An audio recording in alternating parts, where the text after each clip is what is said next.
Orale, what's good, guys? It's me, the boy Grande, here to do some creepy stories with my boy Love Song and the goons. Say hi, goons. Hello. What's up? Hey. I am Luff Song. I'll be the one reading the creepypasta today. It's gonna be an interesting one.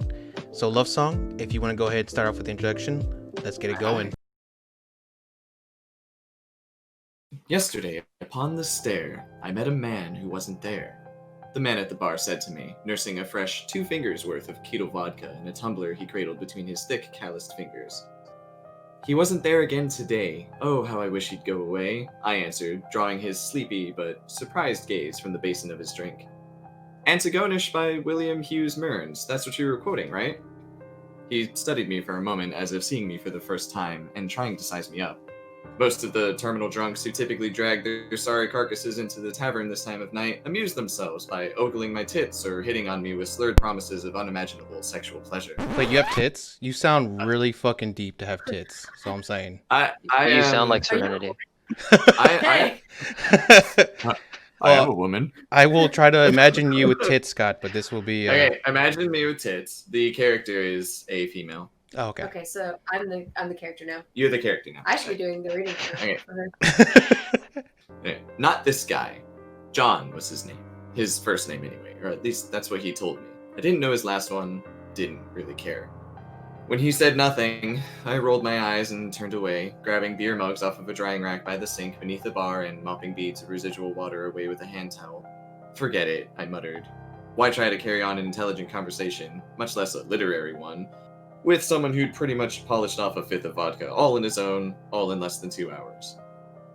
What's your name? He said. Mel, I replied, short for Melanie. No one calls me that except my dad.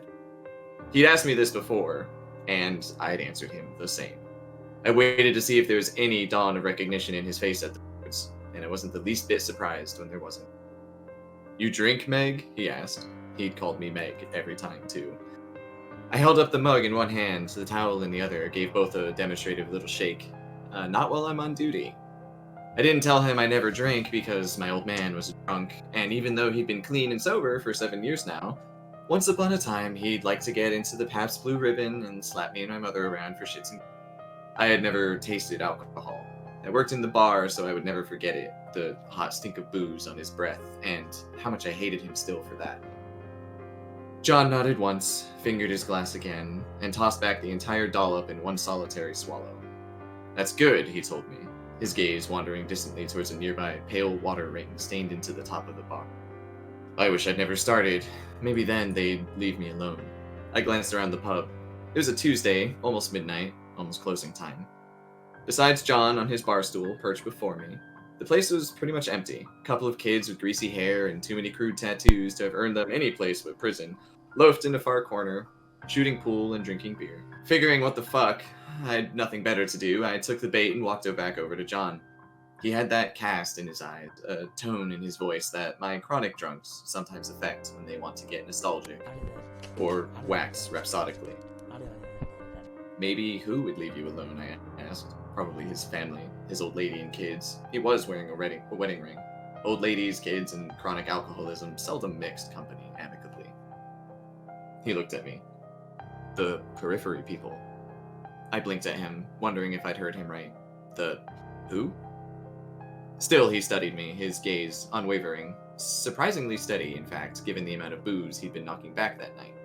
The Periphery people, he said again, pronouncing the words slowly, carefully, as if each was a delicate crystal vase he was trying to swaddle a newspaper before packing away in a box in the attic. Periphery people. Periphery people. Periphery. I'm sorry, I picture he looks at her more like she's an idiot, like.